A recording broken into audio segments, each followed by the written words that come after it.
함께하신 우리 모든 성도님들 하나님이 큰 은혜 누리시기 바랍니다. 우리 옆에 좌우 옆에 계신 분들 또 앞뒤로 우리 쳐다보시면서 눈과 눈을 이렇게 마주치시면서 그윽한 눈빛으로 같이 한번 인사 나눠보겠습니다. 잘 되고 있습니다. 기대가 됩니다. 잘 되고 있습니다. 기대가 됩니다. 우리 그윽한 눈빛으로 인사 나누셨죠? 자, 오늘 함께 나눌 하나님의 말씀, 오늘 제목은요, 예수님의 효도, 예수님의 효도라고 하는 말씀으로 또 은혜를 나누고자 합니다. 오늘이 또 우리 어버이 주일이기 때문에 이 성경이 나오는 효도를 찾다가 예수님의 효도, 이게 좋겠다 해서 같이 말씀을 나누겠습니다. 여러분들 우리 역사 이제 공부를 해보면, 역사책을 보면 조선시대 때, 조선 말기로 이제 넘어가면서 이제 마지막으로 이제 번영을 누렸던 그 왕이 누군지 아십니까? 바로 정조 왕이죠. 우리 뭐 드라마에도 많이 나옵니다. 사도세자의 아들, 정조 왕인데, 이 정조의 아버지였던 사도세자, 왜 사도세자가 됐냐면 세자 신분으로 왕이 되지 못하고 죽었기 때문인데, 아주 억울하게 죽지 않았습니까? 그렇죠? 쌀 뒤주에 갇혀서 그러고 있다가 죽었습니다. 이제 결국은 이제 당파 싸움에 휘말려서 이렇게 된 것인데, 그렇게 그 사도세자를 죽이고 나니까 이제 남은 건 이제 그 혈통을 이어서 정조가 될 그 세손이라고 그러죠. 세손. 남았는데, 그가 왕이 되면 또 어떻게 되겠는가? 그 아버지를 죽게 한 자들이 이제 또 역시 계속 계략을 꾸미는 거죠. 그 세손이 왕이 되지 못하게 해야 되겠다. 그래서 이제 드라마에 막 나오죠. 자, 그러나 어찌됐건 간에 결국 왕이 되었습니다. 왕이 되어서 이제 복수의 피바람이 몰아치겠구나 했지만, 다행히도 이 정조는 잘 그 모든 것을 극복하기 위해서 이제 당파에 이제 연연하지 않고, 그런 것을 극복하기 위해 다른 당파 사람들도 사용을 하고 이런 인재 등용 정책을 펼쳤습니다.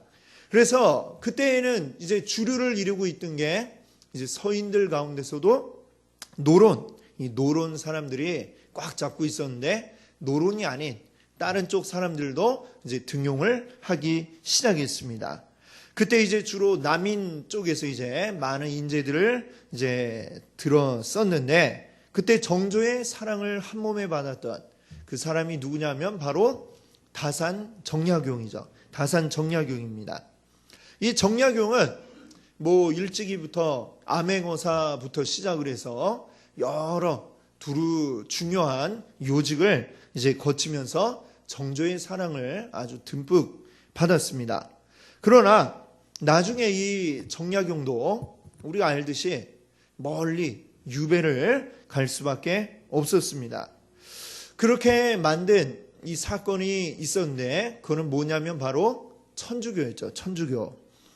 우리나라는 아주 독특한 그 역사를 가지고 있는데, 세계 어딜 가나 다 선교사들이 먼저 들어가서 거기에서 이제 복음이 전해지는, 그게 이제 정해진 순서였는데, 우리나라는 아주 특별하게 선교사가 아무도 들어오지 않았는데 자생적으로 이 복음이 싹을 틔우고 전해지기 시작을 했습니다.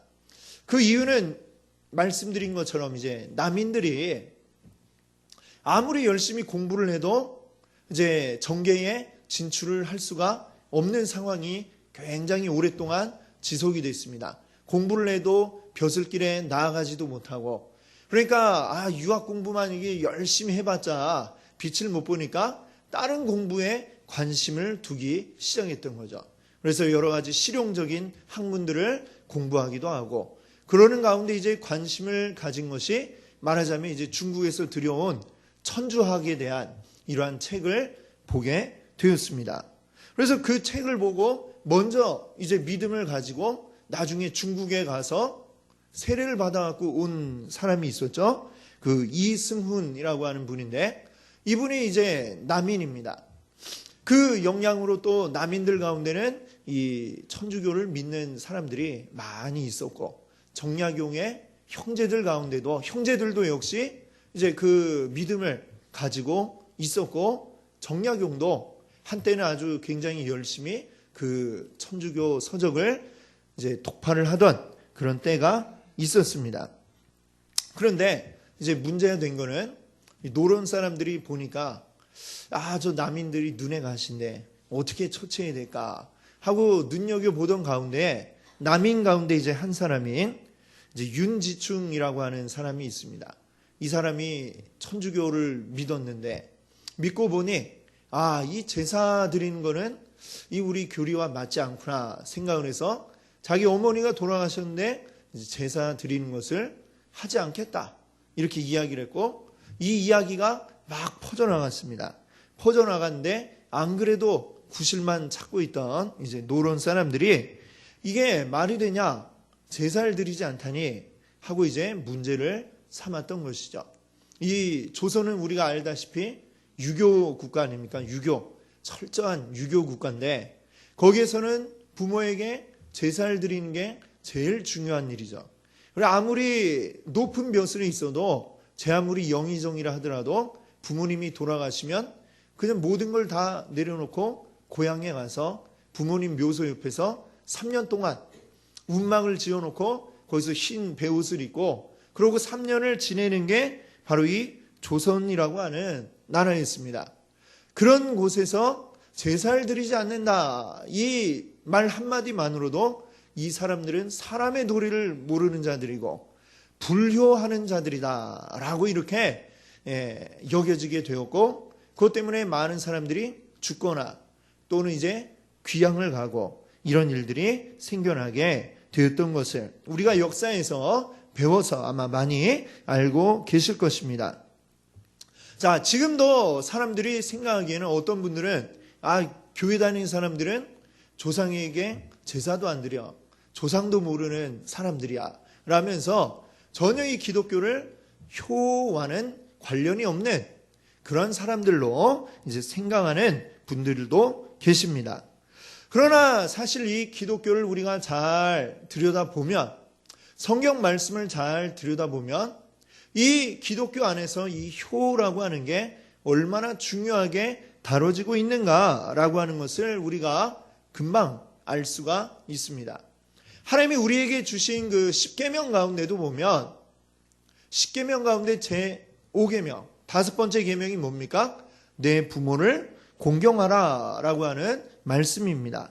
자, 그뿐만이 아니라 오늘 우리가 같이 읽어보았던 말씀을 통해서도 우리가 이제 살펴보게 되겠지만, 예수님도 굉장한 효자였구나 라고 하는 것을 우리가 알 수가 있습니다.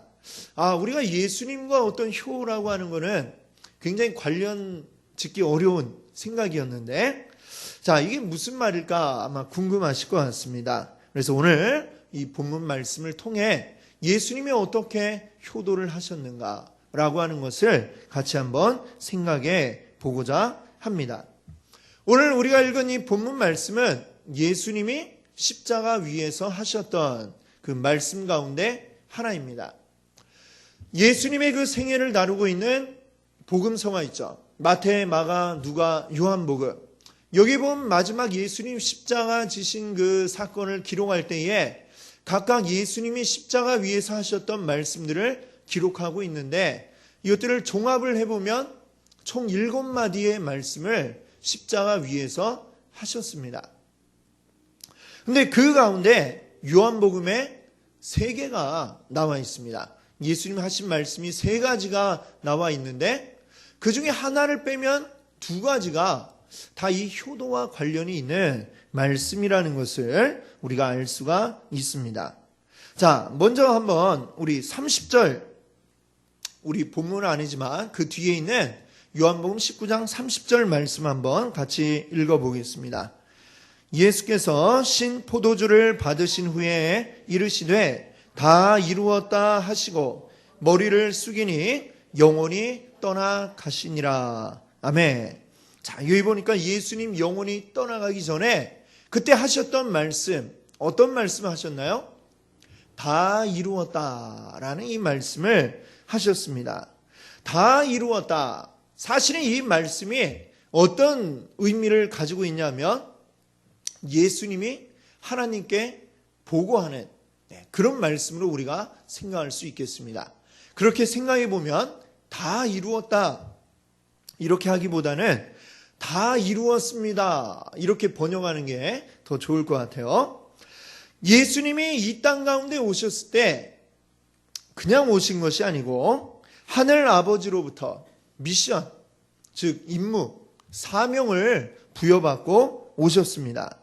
그리고 이제 그 사명을 내가 다 이루었습니다 라고 지금 하나님께 보고하시고, 그리고 그 영혼이 이 육신을 떠나가는 이 장면이 지금 나와 있는 것이죠.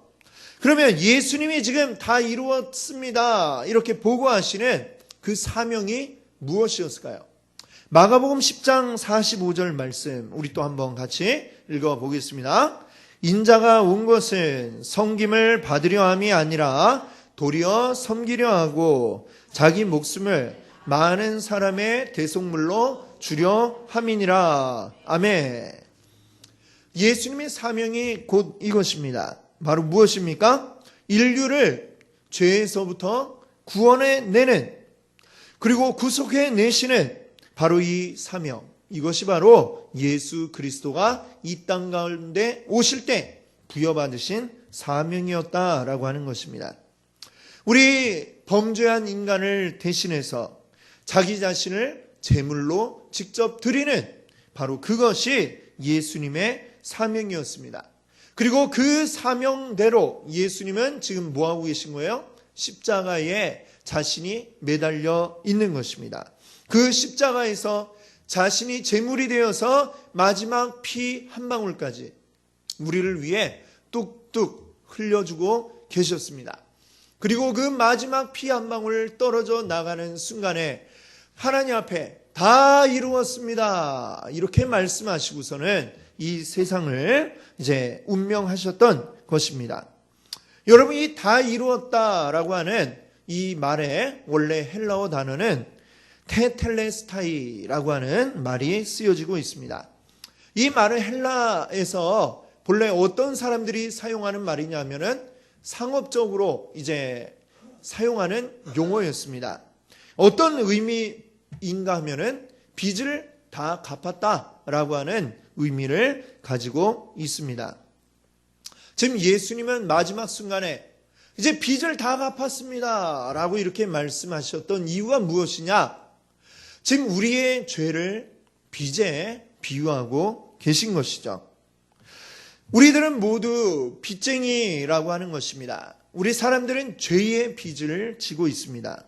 그리고 그 빚을 갚아야 되는데 우리가 아무리 노력해도 빚을 갚을 수가 없는 것이죠. 마치 어마어마한 사채를 끌어다 쓴 것처럼 빚이 눈덩이처럼 계속해서 불어나고 있는 게 바로 우리들의 상황이라고 하는 것입니다. 그래서 하나님이 예수 그리스도를 보내셔서 이 빚을 탕감시킬 방법으로 어떻게 하신 겁니까? 예수 그리스도가 대신해서 빚을 갚아주시는 겁니다. 어떻게요? 예수 그리스도를 직접 자기 몸을 들여 우리를 대신해서 십자가를 지심으로 그렇게 해서 우리의 빚을 갚아주신다는 것이죠. 자, 그러면 예수님은 왜 그 빚을 갚는 방법이 꼭 십자가에서 피를 흘리셔야만 했는가라고 하는 것입니다. 자, 성경을 우리가 읽게 되면은 구약에서 신약에 이르기까지 일관되게 우리에게 말씀하고 있는 것이 무엇이냐? 피 흘림이 없으면 죄 사함도 없다라고 하는 것이죠. 히브리서 9장 22절이 분명히 이렇게 말씀합니다. 피 흘림이 없은즉 사함이 없느니라. 자, 그래서 구약 시대에는 어떻게 죄를 용서받기 위해 어떻게 했습니까? 아직 예수님이 오시기 전에는 동물들을 잡아서 제물로 드렸습니다. 소나 양이나 비둘기 이런 짐승들을 잡아 죽임으로 그 피를 흘림으로 이제 그 죄를 깨끗게 하고자 하였던 것이죠. 그러나 이 동물을 제물로 드리는 제사는 아주 일시적인 효과만 있을 뿐입니다. 잠시 잠깐의 어떤 효과만 발휘할 뿐이지 영원히 우리 죄를 없이 하는 것이 아니었다는 것입니다. 그래서 예수님은 이 땅 가운데 오실 수밖에 없었던 것입니다. 예수님이 거룩한 제물이 되어서 우리의 죄를 담당해 주시고, 그리고 십자가에서 하나님의 죄에 대한 진노와 저주를 한 몸에 다 받으시고, 그리고 우리를 위해 마지막 피 한 방울까지 다 흘려 주셨습니다. 그리고 그 마지막 순간 외치셨던 한마디가 테텔레스타이, 다 이루었습니다. 이제 빚을 다 갚았습니다. 이 말씀을 하시고 예수님이 운명하신 것입니다. 자, 예수님 바로 이 순간을 위해 이 땅 가운데 오셨던 것이죠. 예수님의 그 사명을 이루기 위해서, 그 사명을 위해 십자가에서 죽기 위해서 이 땅 가운데 오신 것입니다. 예수님이 그 십자가를 지실 때에 하나님은 어떠셨을까요? 아이고 잘한다 하면서 막 박수치고 계셨을까요? 성경을 보니까 그렇지 않습니다. 하나님도 그 순간에 얼마나 마음이 아프신지, 그때 성경을 보니까요, 하늘이 깜깜해졌다라고 했습니다. 그때 이 시간은 해가 가장 높은데 중천에 떠 있을 시간인데 하늘이 완전 깜깜하게 변했다는 것이죠. 이것은 무엇이냐? 이 어두움은 곧 하나님이 그 순간 예수 그리스도를 보지 못하고 외면하고 계셨다라고 하는 것입니다. 그리고 예수님이 십자가에서 하셨던 말씀 가운데 나의 하나님, 나의 하나님, 어찌하여 나를 버리시나이까, 이 말씀하셨잖아요. 하늘의 하나님조차도 그 순간 예수 그리스도를 외면하고 계신 그 순간이 있었기 때문에 하나님 왜 날 외면하십니까? 라고 이렇게 부르짖었습니다. 근데 이 외면이 하나님이 예수님이 싫어서 외면하신 게 아닙니다. 그건 뭡니까? 말하자면 일종의 차마 보지 못하여서 고개를 돌리고 계신 것입니다. 그 한 몸에 온 인류의 죄를 다 짊어지고 그 고통을 당하고 있는 것, 하나님이 보실 때에 당장이라도 그냥 내려와라, 그만해라 이러고 싶은 마음이 있으나 이 인류의 죄를 없이 하기 위해선 그렇게 할 수밖에 없기 때문에 그대로 내버려 두어야만 하는 상황. 그래 하나님은 그 순간에 그 차마 바라보지 못하고 고개를 돌려 외면할 수밖에 없는 바로 그 상황이었던 것이죠. 자, 하나님은 정말 그 순간에 얼마나 마음이 찢어지듯 아프셨겠습니까? 그러나 또 한편으로는 얼마나 그 순간 대견한 마음이 또 들었을까라는 생각을 해봅니다. 얼마나 또 기쁨이 그 가운데 있었겠습니까? 예수님 그 한 몸의 희생으로 말미암아 모든 인류가 구원받게 되는 역사가 그 시간 일어나고 있었던 것이죠. 하나님의 마음은 한편으론 안타깝지만 한편으론 또한 기쁨이 있는 그 시간이었을 것입니다. 그래서 이 예수님이야말로 하나님께 정말로 큰 효자다, 이렇게 우리가 말하지 않을 수 없습니다. 여러분, 진정한 효도가 무엇일까요? 진정한 효도 무엇일까요? 어버이날에 부모님께 꽃 따라드리고, 그리고 좋은 선물, 또는 식당에 좋은 데 가서 맛있는 식사 한번 하고, 이러면 이게 부모님께 효도하는 것입니까? 예. 어버이날 하루만 효도 반짝하고 다른 날은 막 속썩이고 이러면 이거 진정한 효도가 아니죠. 진정한 효도는 뭡니까? 바로 부모님이 원하는 것, 부모님의 뜻을 알고 그것을 이루어 주는 게 자식들에게는 이 부모에게 하는 진정한 효도가 될 것입니다. 예수님이야말로 이 하늘 아버지의 뜻을 알아서 그 뜻을 온전하게 이루어 주신 진정한 효도를 하셨다, 우리가 이렇게 볼 수 있을 것입니다. 오늘 우리도 이 자리에 함께 하신 여러분들도 무엇보다도 우리 하늘 아버지께 효도하는 인생, 먼저 하나님 나라의 의를 구하는 인생, 무엇보다도 아버지의 뜻을 이루어 드리는 그러한 인생이 되시기를 바랍니다. 아멘. 자, 그런 의미에서 한번 옆에 분들과 한번 인사 나눠보겠습니다. 이렇게 한번 인사해 보겠습니다. 하늘 아버지의 효자 되세요. 같이 해보겠습니다. 하늘 아버지의 효자 되세요. 네, 하늘 아버지의 효자 되세요. 네, 여자분들은 효녀 되세요. 네, 자, 예수님의 효도는 하늘 아버지에게만 한 효도로 끝나지 않습니다. 이 땅의 어머니에게도 역시 마찬가지였습니다. 사람이 몸이 굉장히 아프면 머릿속에 어떤 생각이 들까요? 너무 극단적으로 가지 마시고, 어떤 생각이 드냐? 온통, 아프다. 이 생각밖에 안 듭니다. 그렇죠? 제가 예전에, 한참 전인데요.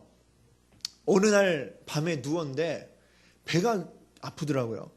오늘 뭐 먹었는데 이렇게 계속 배가 아플까 생각을 하는데, 밤이 새도록 계속 아파갖고, 밤에 잠을 제대로 자지를 못했습니다. 자, 그 주일 밤이었는데, 그 다음날 이제 월요일이 되었는데, 월요일 날 또 세미나가 이제 또 잡혀 있었습니다. 그래서 세미나를 또 참석해야 되는데, 계속해서 배가 아픈 거예요. 왜 이렇게 배가 아프지 하면서 또 세미나를 갔는데, 앉아있는데 앞에 강사가 나와서 뭐라고 얘기를 하는데, 무슨 얘기를 하는지 하나도 들어오질 않고, 계속해서, 아프다, 막 이 생각만 들더라고요. 그 세미나 이제 또 저녁 시간이 되어서 또 식사를 이제 제공을 하는데 맛있는 게 나왔습니다. 맛있는 음식이 나왔는데 또 배가 아프니 별로 좋지가 않은 거예요. 이거 먹지도 못하는데 이렇게 맛있는 게 나왔나 하는 생각이 들고 계속 배가 아프더라고요. 그리고 세미나를 끝나고 집으로 왔는데 집에 와도 역시 계속 배가 아픈 것이었습니다. 좀 웬만하면 좀 뭐 그냥 한 몇 시간 아프고 나면 배 아픈 거 금방 괜찮아지는데 왜 이럴까 하면서 그날 밤도 또 잠을 이루지 못하고 화요일 아침이 또 되었습니다. 오늘도 또 아프네. 왜 이럴까 생각을 하다가 도저히 안 되겠어 병원을 갔더니 맹장이다 이렇게 얘기를 하더라고요. 그래갖고 꿈에도 생각지도 못한 언제 맹장이 아파봤어요, 알죠? 그래갖고 그리고 결국 이제 그날 바로 맹장 수술을 했습니다. 수술을 하기 전까지 내 머릿속에 그 며칠 동안은 그냥 계속 아이고 배야 이 생각밖에 아무것도 안 나더라고요. 자, 맹장이 터지려고 그래도 우리 맹장 수술을 하신 경험 있으십니까? 그 맹장 아파갖고 병원 가기 전까지 얼마나 아픕니까? 이 배가 아픈데 그래도 이틀을 견디다가 병원에 갔지 않습니까? 이틀이나 참은 걸 보면 그래도 그렇게 죽을 만큼 아픈 건 아니었구나라는 생각이 드는데요. 자, 근데 지금 예수님은 어떤 지금 상황입니까? 예수님 지금 사람이 만들어낸 그 사형 틀 가운데서 가장 끔찍하고 가장 고통스럽다고 알려진 십자가에 지금 매달려 계십니다. 고통의 최절정, 최악의 그 고통의 시간이 계속되고 있는 가운데 보통 사람이라면 그 순간 아이고 아파 죽겠네 진짜 지금 죽어가는 그 고통을 겪는 순간에 예수님은 그 밑에 계신 어머니를 보았던 것이죠. 내가 죽으면 우리 어머니 어떻게 하나 뭐 그냥 단지 이런 생각 정도가 아니라 내가 죽고 난 후에 우리 어머니를 어떻게 해야 잘 봉양할 수 있을까라는 그 생각을 구체적으로 예수님이 십자가 위에서 하셨다라고 하는 것입니다. 예수님이 바라보는 십자가 밑에 어머니 마리아뿐만 아니라 또 누가 있었느냐? 사랑하는 제자 요한이 그곳에 함께 있었던 것입니다.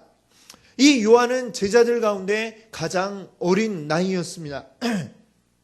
그리고 가장 또 사랑이 많고 또 예수님과 너무나도 친밀하게 교제하였던 바로 그러한 제자였던 것입니다. 예수님은 그 둘을 바라보면서 이제 요한에게 어머니를 부탁하십니다. 보라, 내 어머니라 이렇게 말씀하십니다. 또 어머니 마리아에게는 요한을 가리키면서 보소서 아들이니이다 라고 이렇게 말씀하고 계십니다. 자, 27절 말씀을 보니까요. 그날로 요한은 예수님의 어머니 마리아를 자기 집으로 모셨다라고 합니다. 자, 그리고 그 이후에 어떻게 되었을까요? 잠깐 모시다가 말았을까요?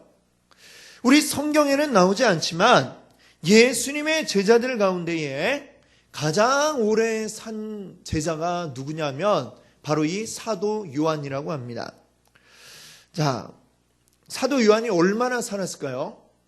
초대 교회의 교부들인 터툴리안 같은 이들의 증언에 의하면 이 사도 요한의 나이가 수명이 100세까지 살았다라고 이렇게 이야기합니다. 요즘도 100세를 살면 굉장히 오래 사는 거 아닙니까? 장수하는 거죠. 자, 요한이 100년을 그 시대에 살았다라고 하는 것을 보면 요한이 본래 건강해서 그렇게 오래 살아서라고 볼 수는 없을 것 같고 우리가 이렇게 생각해 볼 수 있을 것 같습니다. 에베소서 6장 2절 3절 말씀을 우리 한번 같이 읽어보겠습니다. 내 아버지와 어머니를 공경하라. 이것은 약속이 있는 첫 계명이니 이로써 내가 잘 되고 땅에서 장수하리라. 아멘. 자, 아버지와 어머니, 부모님을 잘 공경하면 그 다음에 어떻게 된다고 했습니까? 땅에서 어떻게 된다고요? 장수하리라. 그 증거가 누구입니까? 바로 요한, 사도 요한인 것이죠. 100세를 누리는 장수의 복을 누렸다는 것입니다. 자, 근데 이 6장 3절에 보면 장수한다는 것만 얘기하고 있지는 않죠. 그 앞에 또 어떤 부분이 있죠? 내가 잘 되고, 자, 내 부모를 공경하면 네가 잘 된다라는 게 하나님의 약속의 말씀입니다. 자, 그러면 사도 요한은 어땠을까요? 잘 됐을까요? 네? 왜 대답이 없으세요? 잘 됐을 것 같지 않아 보이세요? 아니죠. 사도 요한 당연히 잘 되었습니다. 사도 요한이 그리스도의 제자로서 얼마나 존귀하게 쓰임받는 인생을 살았습니까? 성경을 또 보게 되면 요한이 쓴 성경이 몇 권이나 나올까요? 먼저 요한복음, 그 다음에 요한 1서, 2서, 3서, 또 있을까요? 요한계시록까지 무려 5권이나 되는 성경 말씀을 썼고 초대교회의 훌륭한 지도자로 활약을 했습니다.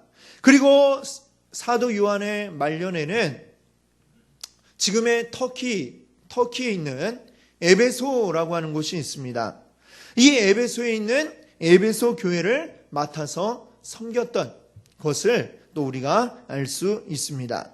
지금도 에베소에 가면요, 이 사도 요한이 섬기던 그 교회의 흔적이 있어서 지금도 가면 사도 요한 기념교회가 그곳에 서 있다고 합니다. 이 요한이 에베소에 살았다라고 하면 거기에 또 누가 함께 있었을까요? 누가 있었을까요? 예, 그렇죠. 지금 쭉 얘기했잖아요. 예수님의 어머니 마리아도 역시 그곳에서 함께 살았던 것입니다. 그래서 지금 이 에베소에 사도 요한 기념교회만 있는 게 아니라 예수님의 어머니 마리아가 살았던 그 생가가 지금도 있다고 합니다. 예, 궁금하시죠? 예, 언젠가 우리도 한번 에베소에 가서 볼 수 있는 날이 있기를 소망해 봅니다. 아멘. 네, 아멘 하신 분들 같이 갈 수 있기를 바랍니다. 자, 사도 요한이 중간에 반모라고 하는 섬에 유배를 가 있던 적이 있었습니다. 그러나 사도 요한이 그 유배가 있던 시절 몇 년을 제외하고는 늘 예수님의 어머니 마리아를 정말 자기 어머니처럼 늘 함께 동행하며 이 어머니를 극진하게 모셨던 그것을 우리가 이 모든 성경과 그리고 초대교회의 기록들을 통해서 우리가 확인할 수 있습니다. 그래서 사도 바울도 성경에 우리에게 이렇게 말씀하고 있습니다. 디모데전서 5장 8절에 누구든지 자기 친족, 특히 자기 가족을 돌보지 아니하면 믿음을 배반한 자요 불신자보다 더 악한 자니라. 아멘. 예, 자기 가족, 특별히 또 그 가운데 부모님을 공경하지 않는 자들은 이 믿음 위에 온전히 서 있는 자라고 할 수 없다는 것이죠. 자, 오늘 우리 이 어버이 주일 예수님의 효도에 대해서 우리가 생각해 보았습니다. 우리가 하나님을 제외한다면 우리가 이 세상에 존재하는데 가장 큰 역할을 한 분들은 누구이겠습니까? 바로 우리의 육신의 부모님들이십니다. 우리 부모님이 계시기에 지금의 내가 있을 수 있는 것이죠. 다른 것 다 제쳐놓고 나도 내가 이 세상에 존재한다는 것, 이거 한 가지만 가지고도 우리는 우리 부모님께 큰 빚을 지고 있는 줄 믿습니다. 이미 우리가 많은 빚을 지고 있는데 그럼에도 불구하고 우리 부모님들은 계속해서 우리에게 주고 또 줍니다.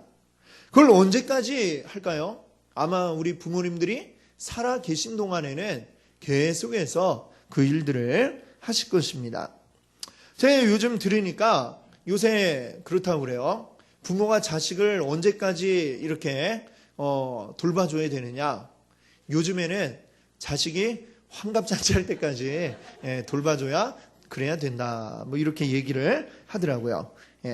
물론 좀 약간 과장된 말이긴 하지만 그래도 아마 우리 부모님들 마음은 내가 살아있는 한에는 끝까지 우리 자녀들 도와주고 또 돌보아주고 싶은 마음이 그게 바로 우리 부모님들 마음일 것입니다. 그래서 이 90세 된 할머니가 이제 60세 된 그 아들이 집 나가는데 야, 다닐 때 차 조심해라 이러면서 이야기하면서 이 60세 된 아들을 내보낸다고 하지 않습니까? 자, 이게 부모의 마음인 것 같습니다. 이런 부모님께 잘 하는 것이 또 우리 자녀된 자들의 또 도리인 줄 믿습니다. 우리 부모님께 잘 해야 되는데 살아 계실 때 잘해야지. 또 돌아가시고 나면 그것도 다 때가 이미 늦어버리지 않습니까? 오늘 어버이 주일에 우리 예수님이 하셨던 그 모습을 우리가 생각하면서 먼저는 하나님 아버지께 우리가 효도할 수 있는 그런 여러분들 되시기를 바라고요. 또 더불어서 우리 이 땅에 나를 낳아주신 부모님에게도 또한 효도할 수 있는 그런 여러분들 되시기를 바랍니다. 오늘 이 어버이 주일에 우리 마음의 깊은 곳에 바로 이 효도의 마음을 새기시는 여러분들 되시기를 바랍니다. 같이 함께 기도합니다.